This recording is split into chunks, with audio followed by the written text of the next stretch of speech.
Bienvenue sur le réseau E-Média, bienvenue sur ITV, bienvenue sur iRadio et bienvenue sur emedia.sn.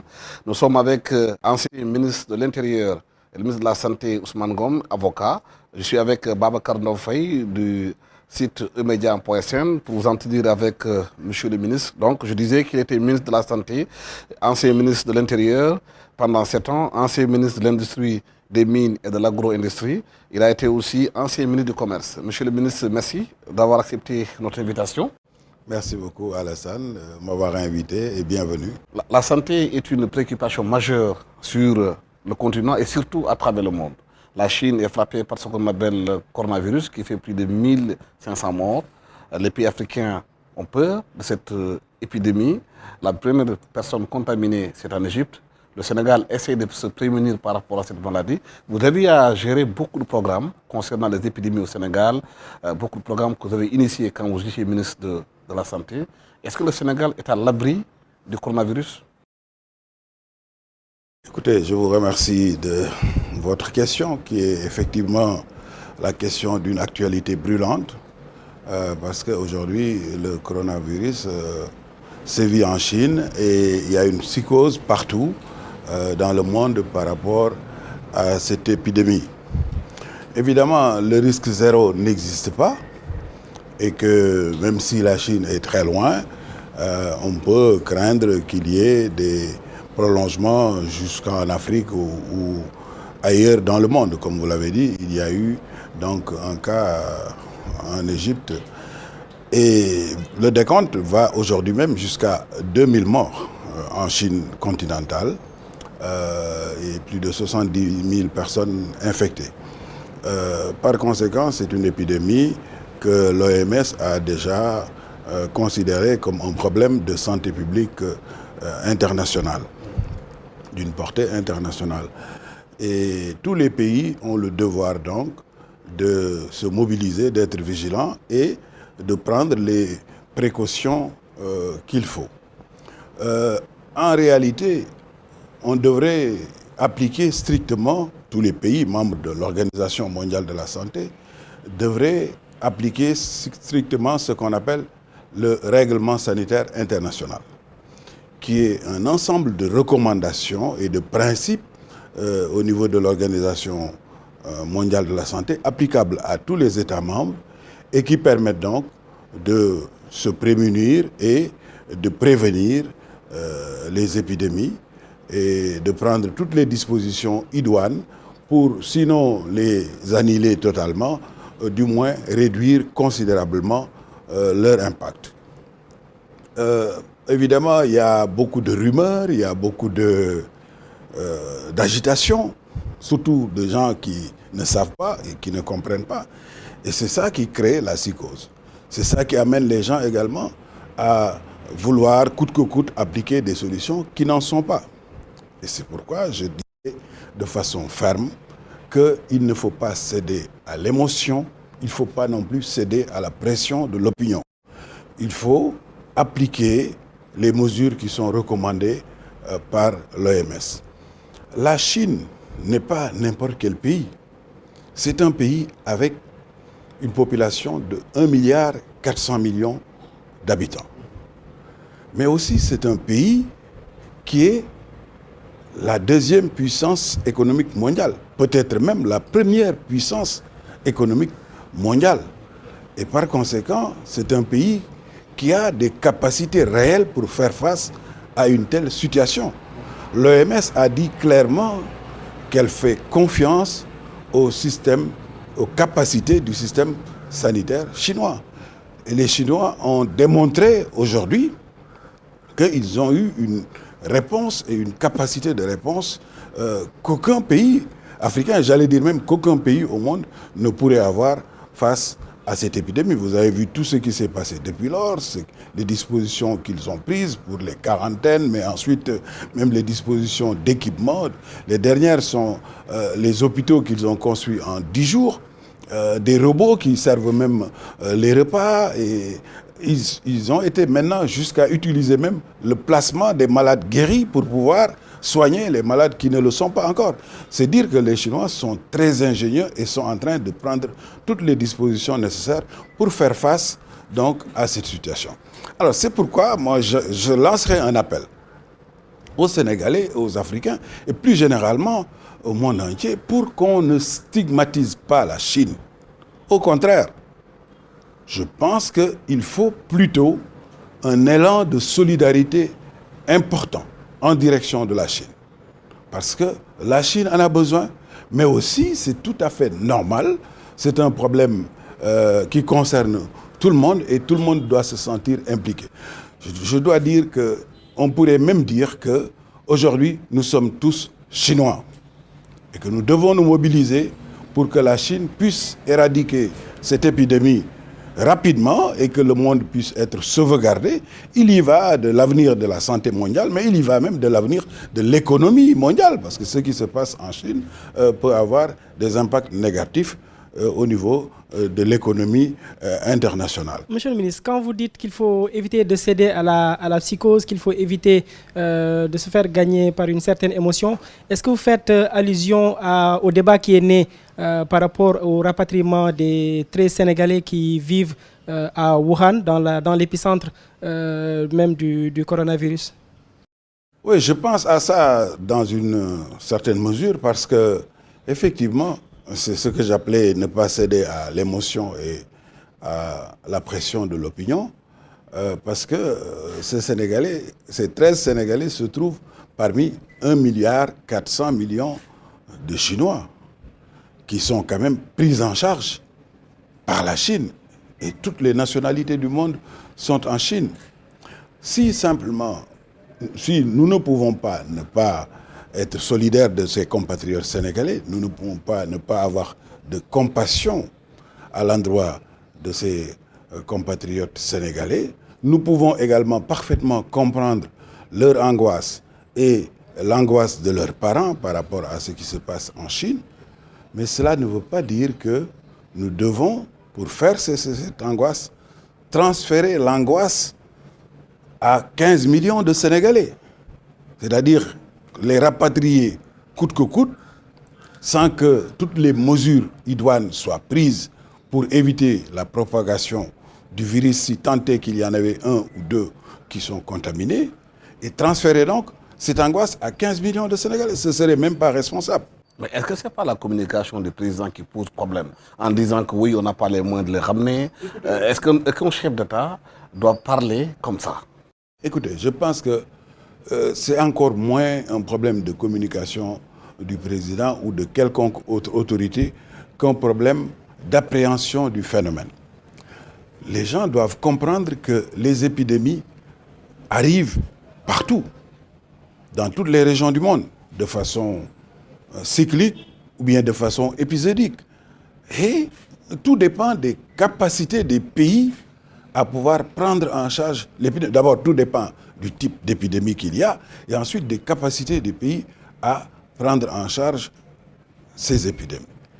Il a été dit depuis le départ que le coronavirus de 2019 est inconnu. C'est la première fois, même la Chine a connu le SARS en 2002 et tout ça, mais c'est la première fois. Alors, on ne peut pas, comme ça, de but en blanc, alors qu'on n'a pas encore tous les contours de cette épidémie, dire qu'il faut, coûte que coûte, rapatrier les gens sans regarder tout ce qu'il faut, tout le dispositif. Même les plus grands pays qui avaient tenté de le faire sont aujourd'hui incapables de continuer et se disent que, bon, il faut arrêter et regarder comment les choses vont se dérouler. S'il s'agissait d'épidémies qu'on a connues, vous savez qu'au Sénégal, nous avons connu plusieurs types d'épidémies, notamment dans les années 90. Nous avons connu des flambées de fièvre jaune entre 93 et 96. Nous avons connu la méningite également, les épidémies de méningite en 96. Et nous avons également connu le choléra comme épidémie dans les années 96. J'allais dire, nous avons eu même un risque de fièvre Ebola en 2013-2016, puisque c'était à nos portes, puisque la Guinée qui est notre voisin, avait eu donc une épidémie d'Ebola et on a pu les gérer. On a pu donc, avec le système sanitaire sénégalais, qui a les capacités de réaction et de réponse, on a pu gérer avec bonheur ces épidémies et limiter leur impact parce que c'était des virus ou c'est des phénomènes qui étaient déjà connus. Et donc, il faut, je crois, procéder de façon scientifique. Et c'est pourquoi il faut laisser les scientifiques, eux, parler, l'OMS, qui coordonne la réponse à l'épidémie, mais aussi les équipes sanitaires, même les équipes de sécurité, parce qu'il y a des problèmes de sécurité et autres qui se posent. Et en ce moment-là, on peut apporter des réponses idoines. Mais dès qu'il y a de l'agitation vraiment trop grande et improductive, on va vers la psychose et ça risque même, encore une fois, d'être contre-productif. C'est pourquoi je pense que la réponse du président est sage. Connaître ses limites, c'est une forme d'intelligence, contrairement à ce qu'on peut penser. Mais c'est tout simplement ce que le président a voulu dire. Aujourd'hui, le Sénégal a effectivement un système sanitaire qui est capable, compétent de faire face au type d'épidémie que nous connaissons déjà. Mais pour cette épidémie qui est tout à fait nouvelle, pour tout le monde, il faut être circonspect. C'est le principe de précaution qui exige même qu'on n'agisse pas comme ça à l'aveuglette et qu'on prenne des mesures qui risquent, comme on dit en Wolof, safara bujur jangoro.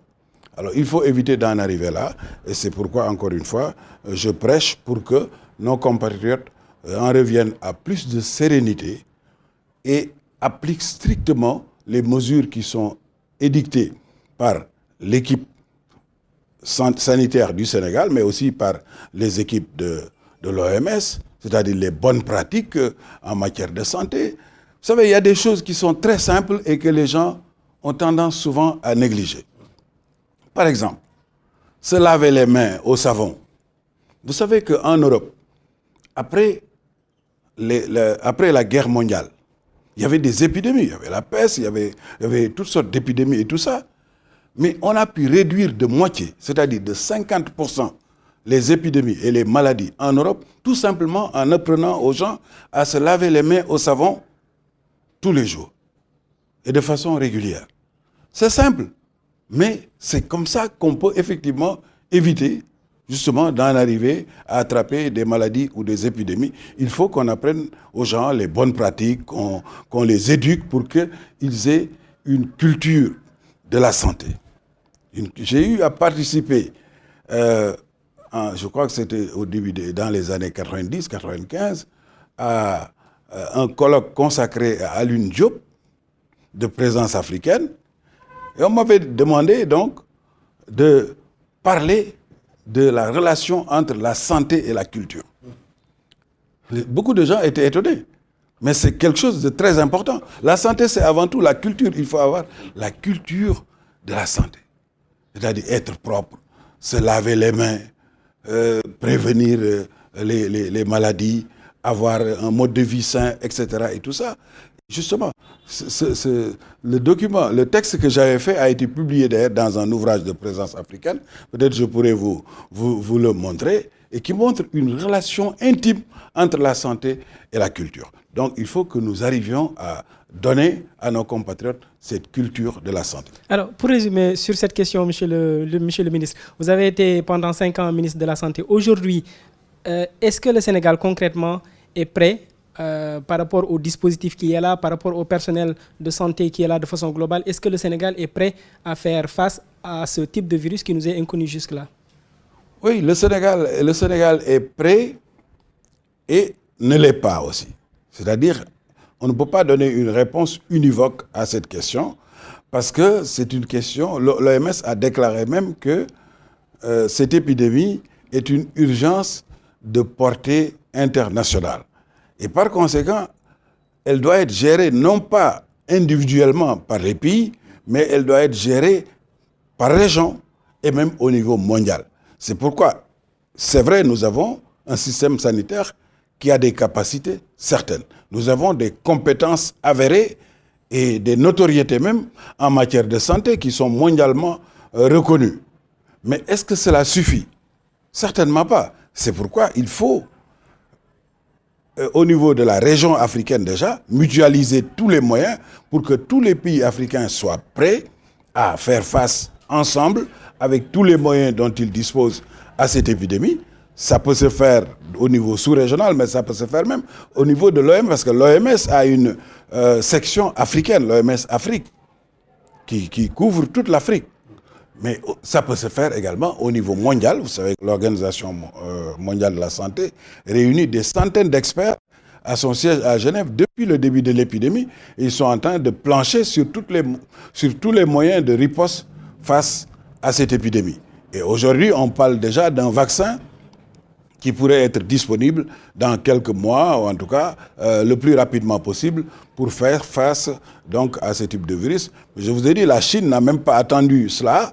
Je vous ai parlé tout à l'heure de l'utilisation du plasma des anciens malades pour soigner les malades, ou en tout cas pour réduire de façon considérable l'impact de la maladie sur ces malades. Donc il faut une réponse globale. Il faut une vigilance individuelle, une vigilance de tous les pays, une vigilance de tous les instants, mais il faut aussi une réponse globale et coordonnée au niveau de l'Organisation mondiale de la santé. La santé agite le monde, la politique également. Au Sénégal aujourd'hui, le dialogue politique a été lancé par le pouvoir de l'opposition, les discussions ont commencé. Certains se demandent au fond à quoi sert ce dialogue politique. Écoutez, l'homme est fait d'abord pour dialoguer, se parler, parce que si vraiment nous vivons en communauté, nous ne pouvons pas ne pas nous parler. Si nous ne nous parlons pas, nous ne pouvons pas nous comprendre. Et si nous ne nous comprenons pas, nous allons très vite nous retrouver dans une jungle où le fort va opprimer le faible. C'est pourquoi la culture du dialogue, c'est consubstantiel à l'existence des communautés humaines. Fort heureusement, au Sénégal, cette culture du dialogue s'est ancrée dans notre pays depuis très longtemps.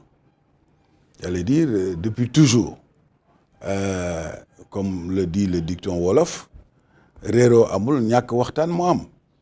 Et par conséquent, il suffit de s'asseoir et de se parler, quels que soient les antagonismes et les divergences, et on arrive à des solutions consensuelles. Ça, je l'ai vécu vraiment depuis toujours, j'allais dire depuis ma tendre jeunesse jusqu'à présent, en tant que militant, mais ensuite en tant qu'homme politique et en tant que responsable au niveau de l'État.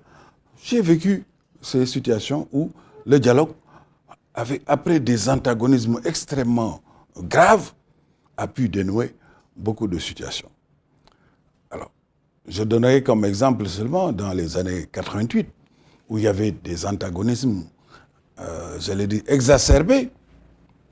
Vous vous rappelez tout ce qui s'est passé après les élections de 1988, avec l'état d'urgence qui a été décrété, avec tout ce qui s'est passé, les arrestations, les emprisonnements. Nous-mêmes, le président Abdoulaye Wade, à l'époque, et ses compagnons, y compris moi-même, nous avons fait plusieurs mois de prison. On a été arrêtés au lendemain des élections, avant même la proclamation des résultats. Et le pays a vécu une situation terrible. Néanmoins, malgré tout ce qui s'est passé, la Cour de sûreté de l'État, les condamnations, etc. et tout, mais dès notre sortie de prison, j'allais dire avant même notre sortie de prison, alors que nous étions encore en prison, les contacts ont été renoués et le dialogue a commencé et nous avons discuté de toutes les questions pour remettre le Sénégal au travail, pour remettre le Sénégal en ordre pour que nous puissions aller. C'est là où on a parlé de sharing power, on a parlé de beaucoup d'autres choses. Bref, c'est ce qui conduira à ce qu'on appelle aujourd'hui le code électoral consensuel de 1992. Et c'est le lieu d'ailleurs de mentionner le rôle joué par le président Famara Ibrahima Sagna, puisqu'il est également aujourd'hui dans l'actualité brûlante, puisque c'est lui qui conduit le dialogue national, parce que c'est lui qui a pris contact avec, à l'époque, un institut qui s'appelle le NDI, le National Democratic Institute for International Affairs. Dirigé par Christophe Famoyo. Voilà. Alors, oui, Christophe, donc, est notre ami à tous. Alors, mais c'est le président Famara Sagna, donc, qui les a amenés ici avec M. Loelo. Et c'est comme ça qu'il a travaillé avec eux pour qu'ils reprennent contact avec l'opposition radicale à l'époque, pour qu'on puisse se mettre autour d'une table pour discuter du code électoral dans son entièreté.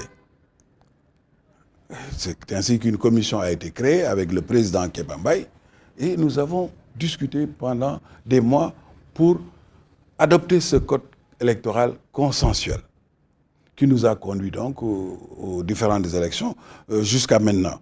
Donc Famara déjà s'était impliqué. Il s'est impliqué déjà pleinement dans ce qu'on a appelé le gouvernement de majorité présidentielle élargie, la première entrée du PDS au gouvernement, parce qu'il avait de très bons rapports avec le président Ouad et donc il a pu nouer le contact avec Diouf. Et des négociations secrètes ont été menées à l'époque. Je me rappelle, ça s'est mené, j'allais dire, en terrain net parce que c'était chez moi, puisqu'il ne voulait pas que ça se fasse ni chez le président Ouad, ni chez le président Famara Sagna. Et moi, j'étais un jeune qui habitait à Yoff. Mon voisin, pour l'histoire d'ailleurs, était Khalifa Sall. Et donc, à 2h du matin, le président Famara Sagna, qui était ministre de l'Intérieur, venait avec une 305, tout seul, sans escorte. Je venais chez moi, Ablaye Wade, j'allais le prendre avec ma petite voiture. Et c'est comme ça qu'il restait jusqu'à 5h du matin pour discuter justement de la possibilité de se retrouver. Ça s'est passé pendant plusieurs semaines, sans que notre voisin soit au courant de quoi que ce soit. D'ailleurs, après, il me traitera de tous les noms d'oiseaux parce que je lui dis, moi, je ne suis pas au courant des discussions. Alors, c'est Ousmane Tanor Dieng, que Dieu ait son âme, qui l'a informé d'ailleurs après que ça s'était passé à Yoff. C'est vous dire donc que la politique, il ne faut pas se fier à l'écume des vagues. Il y a des choses profondes qui peuvent se passer et dont on peut discuter et qui peuvent aboutir à des résultats très importants. C'est pourquoi je suis optimiste.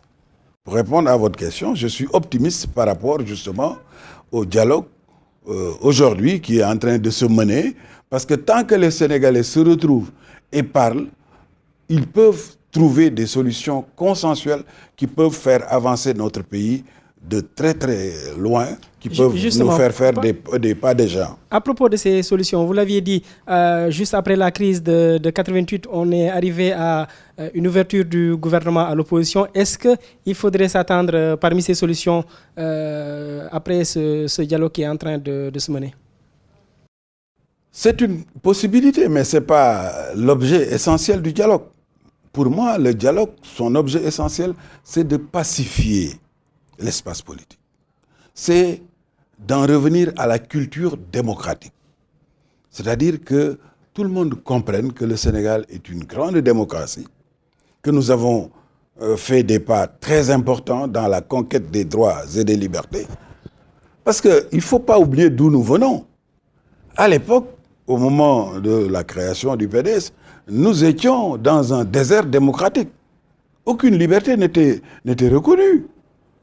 Il fallait conquérir une à une chaque liberté. Mais justement, aujourd'hui, l'opposition dit que cette liberté qui a été combattue de haute lutte avec vous, elle est en train de partir avec le décret, l'arrêté que vous avez pris, l'arrêté Ousmane Ngom, qui interdit à l'opposition de manifester en centre-ville.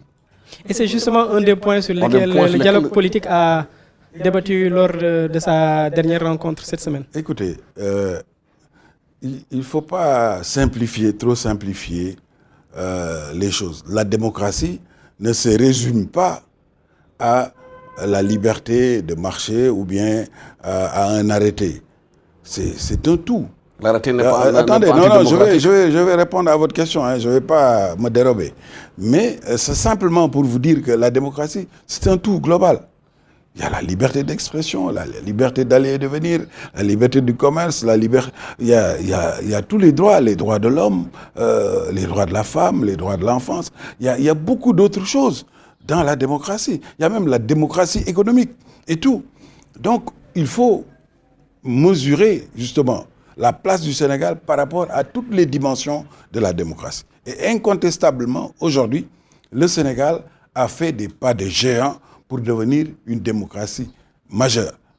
On le rappelle souvent, nous avons quand même eu 2 alternances sans effusion de sang. Nous avons, depuis l'indépendance, connu plusieurs changements de gouvernement sans qu'il y ait de coup d'État ou quoi que ce soit. Il y a la liberté d'aller et de venir, et il y a la liberté d'expression, ce qui est matérialisé par l'existence des médias privés que vous êtes aujourd'hui, et bien d'autres aspects. Donc il y a plusieurs dimensions de la démocratie. Mais la liberté d'aller et de venir, ou la liberté de marcher, c'est une liberté parmi tant d'autres. Mais aucune liberté n'est absolue.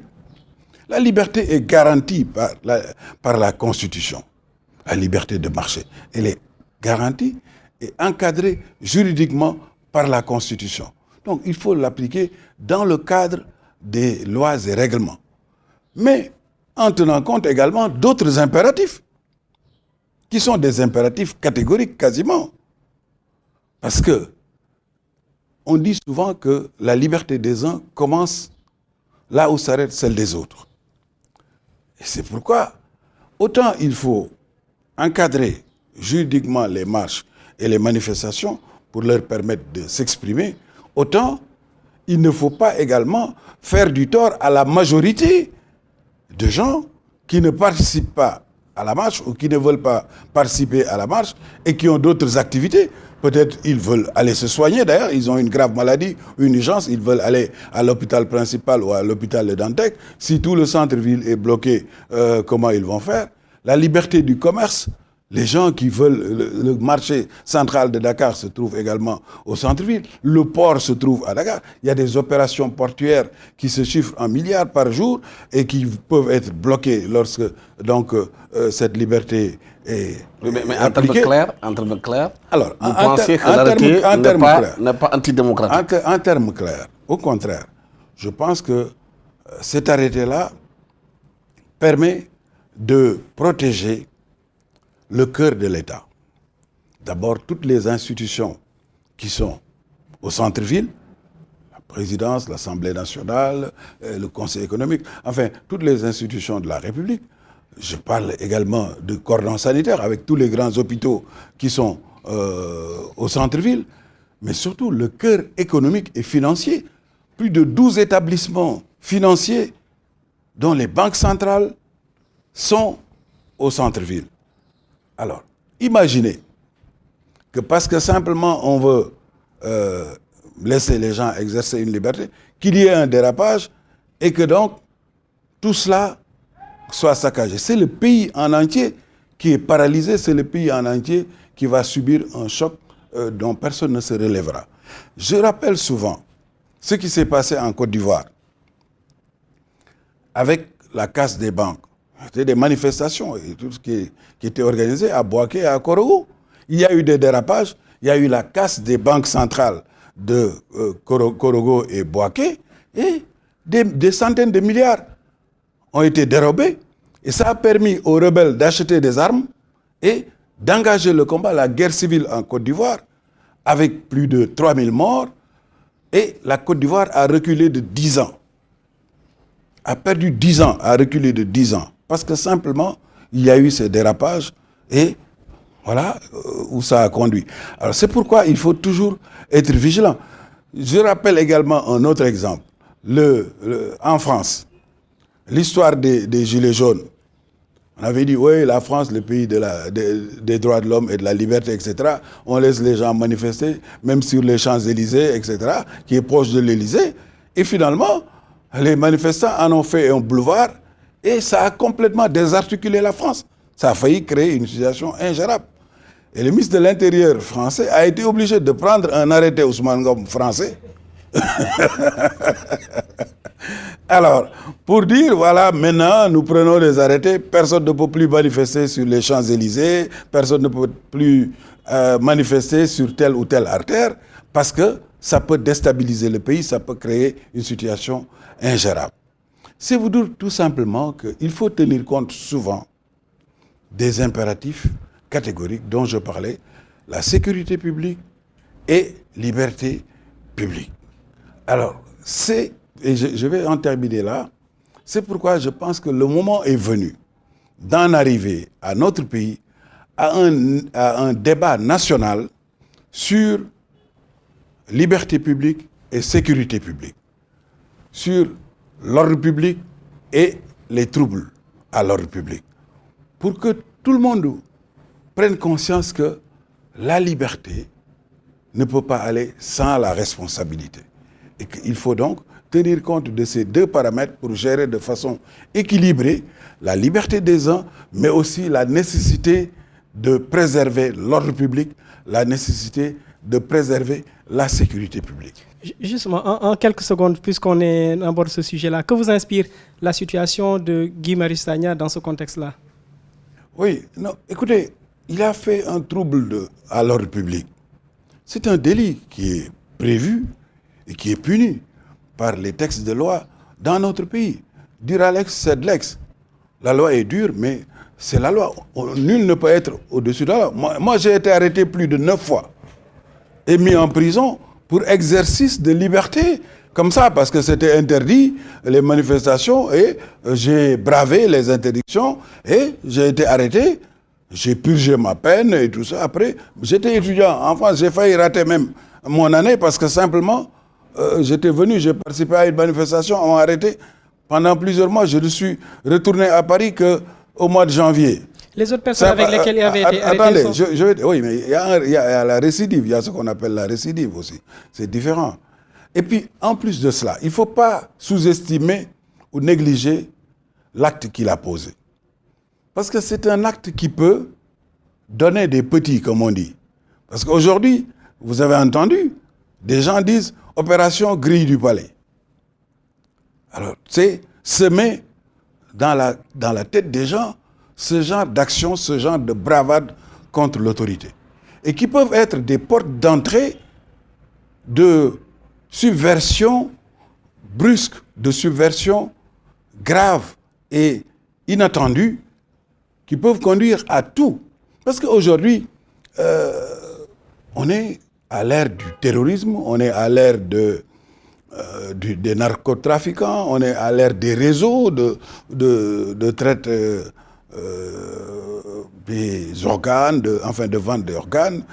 On est à l'ère des réseaux, on est à l'ère de la criminalité nationale et transnationale, qui peuvent utiliser ce genre de subversion pour affaiblir et attaquer un pays. Vous avez vu ce qui se passe dans nos pays voisins, au Mali ou ailleurs et tout ça. Donc il ne faut pas négliger ce genre de subvention. Ça peut paraître bénin comme ça, mais ça peut être la porte d'entrée, encore une fois, à des situations ingérables et incontrôlables. C'est pourquoi les autorités ont le devoir d'être vigilants de façon permanente et de ne négliger aucune action de ce type, parce que ça peut être utilisé, encore une fois, par des gens qui ont d'autres ambitions pour le Sénégal. Surtout maintenant que notre pays est un pays qui est appelé à devenir un émirat noir, avec les ressources naturelles qui ont été trouvées dans le pays, mais il y a beaucoup de convoitises, il y a beaucoup de gens qui veulent mettre la main sur le pays et contrôler le pays. Et donc c'est le moment vraiment, encore une fois, de renforcer toutes les dispositions, mais surtout même d'avoir une autre vision de la gestion de la paix et de la sécurité dans notre pays. Mais tantôt nous parlions de consensus. Le pays est bâti sur du dialogue et du consensus. Est-ce que si on en arrive là, c'est parce que du côté des pouvoirs et de l'opposition, on a senti de redressement, il n'y a pas de dialogue? Est-ce que ce n'est pas ça qui a amené aujourd'hui à ce que les positions soient figées, que les gens veulent passer outre le dialogue qui était connu du Sénégal? Ce que vous êtes en train de dire me paraît contradictoire. Parce que vous m'avez dit tout à l'heure que nous sommes au dialogue national, que les gens sont en train de discuter, et pour utiliser une formule à l'époque utilisée par le président Ouad, on discute de tout avec un grand T. Il n'y a pas de question tabou là-bas, on discute de tout. Et donc tous ceux qui vont ou tous ceux qui veulent aller à cette table de discussion peuvent y amener tout ce qu'ils souhaitent amener, pour qu'on en discute et pour qu'on essaie de trouver des solutions.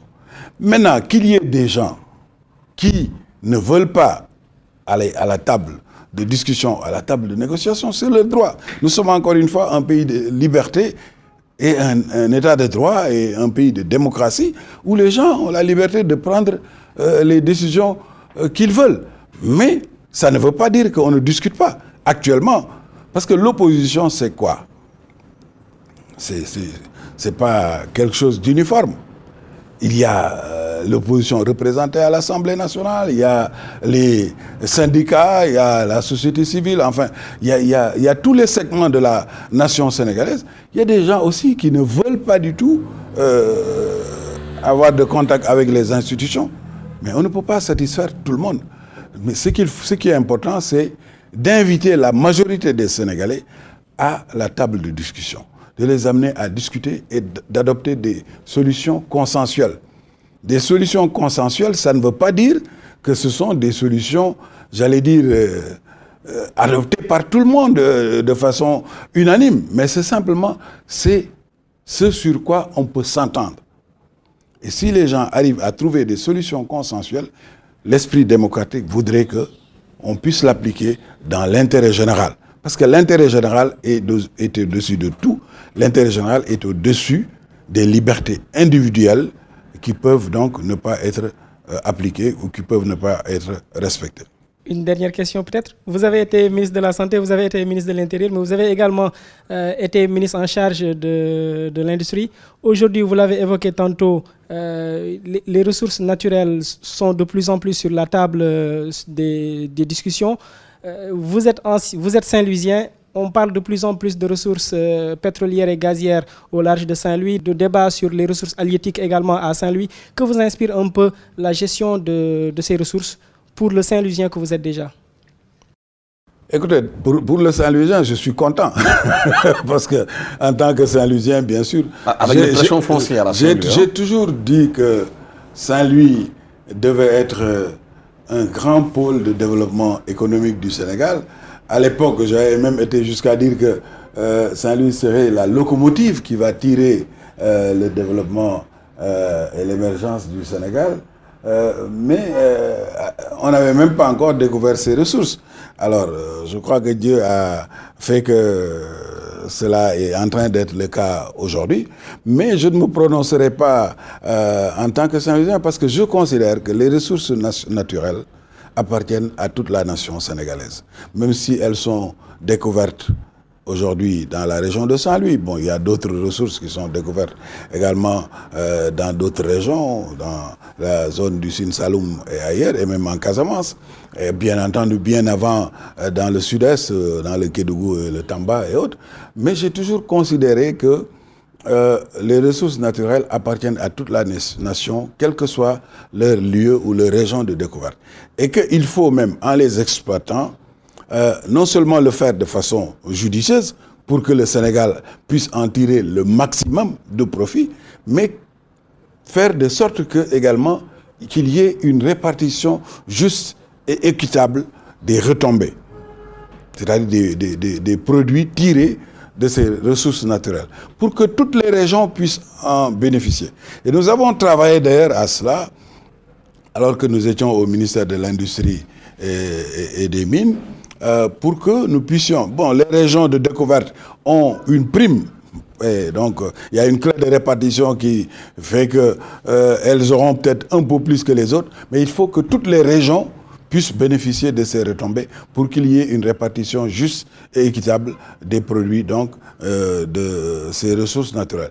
Je pense que le président Sall a beaucoup travaillé sur cela. C'est d'abord son métier en tant que géologue, mais par rapport à sa vision également, dans le PSE, il a justement mis un dispositif qui permet aujourd'hui non seulement qu'il y ait une répartition du fruit de ces ressources naturelles en toutes les régions, mais qu'on prévoit même les générations futures. Il a mis en place un fonds qui permet donc de dégager des ressources pour les générations futures, pour qu'on ne vive pas seulement sur l'économie du pétrole ou l'économie du gaz, parce qu'il y a d'autres pays qui l'ont fait, qui après ont connu des situations ingérables. Je pense qu'il faut travailler déjà sur l'après-pétrole et l'après-gaz par rapport aux ressources que nous en tirons. Maintenant, par rapport à la gestion foncière dont nous parlons, là aussi, il s'agit d'être vigilant. Parce qu'évidemment, comme à l'époque, il existait des chercheurs ou des chasseurs d'or en Amérique ou ailleurs, ou des personnes qui allaient conquérir des ressources ailleurs, il est clair, comme je le disais tantôt, qu'il y a des convoitises qui sont même extérieures au Sénégal. Je ne parle pas seulement des Sénégalais, il y a des convoitises, il y a des groupes internationaux, des réseaux même, qui chercheront à mettre la main et à s'accaparer de nos ressources. Non seulement des ressources foncières, mais des ressources qui sont dans le sous-sol. Et c'est pourquoi, plus que jamais, justement, il y a une interaction entre la sécurité intérieure et la défense nationale. Il faudrait que l'on puisse justement, et on est en train d'y travailler quotidiennement, faire de sorte que on se préserve non seulement des menaces intérieures, parce qu'il y a des groupes qui peuvent être utilisés à l'intérieur du pays, mais également qu'on se préserve contre les menaces pouvant venir de l'extérieur, parce qu'il y a une grande convoitise en direction des ressources dont dispose notre pays. Que Dieu bénisse le Sénégal. Monsieur Ousmane Ngom, merci d'avoir été avec nous sur ce plateau de ITV, de imedia.sn et de iRadio. Je vous rappelle que vous êtes avocat, ancien ministre de la Santé et aussi pendant 5 ans. Vous avez été ministre aussi de l'Intérieur pendant 7 ans, ancien ministre ministre des Mines et de l'Industrie et de l'Agro-Agriculture. Merci à toute l'équipe qui nous a accompagnés pour la réalisation de cette émission. Merci, au revoir.